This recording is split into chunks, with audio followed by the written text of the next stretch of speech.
शिक्षण, समाजसेवा आणि युवक सक्षमीकरण क्षेत्रात उल्लेखनीय कार्य करणारे प्राध्यापक राहुल भांडारकर यांना काल नाशिक येथे आंतरराष्ट्रीय सन्मानाने गौरवण्यात आले. मारवाडी गुजराती सोशल असोसिएशनच्या वतीने आयोजित विशेष कार्यक्रमात विविध शैक्षणिक संस्था, प्राध्यापक आणि विद्यार्थ्यांच्या उपस्थितीत त्यांच्या शैक्षणिक, सामाजिक आणि संशोधन क्षेत्रातील योगदानाचा गौरव करण्यात आला. प्राध्यापक भांडारकर यांनी गेली 18 वर्षे हजारो विद्यार्थ्यांना करिअर मार्गदर्शन, व्यक्तिमत्व विकास आणि नेतृत्व प्रशिक्षण देत युवक सक्षमीकरणासाठी सातत्याने कार्य केले आहे.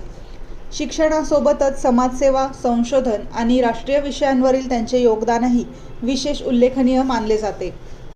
या सन्मानाबद्दल प्राध्यापक राहुल भांडारकर यांनी आयोजकांचे आभार मानत हा पुरस्कार वैयक्तिक नसून शिक्षण, समाजसेवा आणि राष्ट्रनिर्मितीसाठी कार्य करणाऱ्या प्रत्येक शिक्षक व समाजसेवकाला समर्पित असल्याची भावना व्यक्त केली.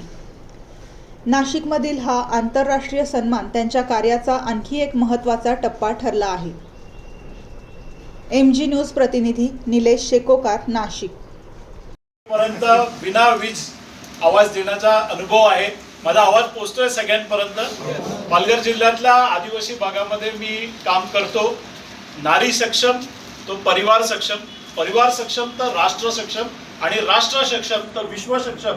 आणि आपल्या आदरणीय पंतप्रधानांनी सांगितल्याप्रमाणे हे विश्वची म्हणजे घर म्हणजे आपण वसुदैव कुटुंबकम ज्याला म्हणतो या आदर्शाला समोर ठेवून आपण पालघर जिल्ह्यामध्ये काम करतोय.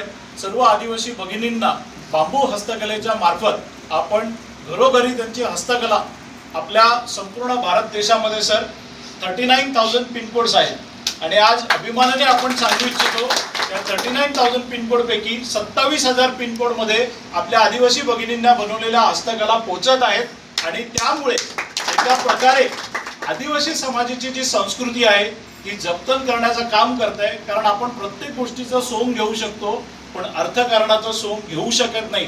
जोपर्यंत आपण आपला वनवासी बांधवाला आपलं म्हणत नाही, जोपर्यंत आपण त्यांना आपलं या भारत देशाचा अंग समजत नाही, तोपर्यंत आपण एक राष्ट्र म्हणून एक संघ होऊ शकत नाही.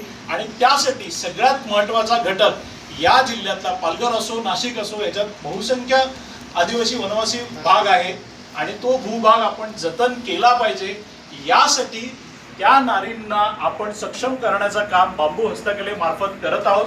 त्याचबरोबर मी प्राध्यापक असल्या कारणाने कमर्शियल पायलट ट्रेनिंग हा माझा विषय आहे आणि कमर्शियल पायलट ट्रेनिंगच्या माध्यमातून आदिवासी भगिनींच्या मुलांना देखील आपण वैमानिक बनवण्याचं कार्य केलेले आहे.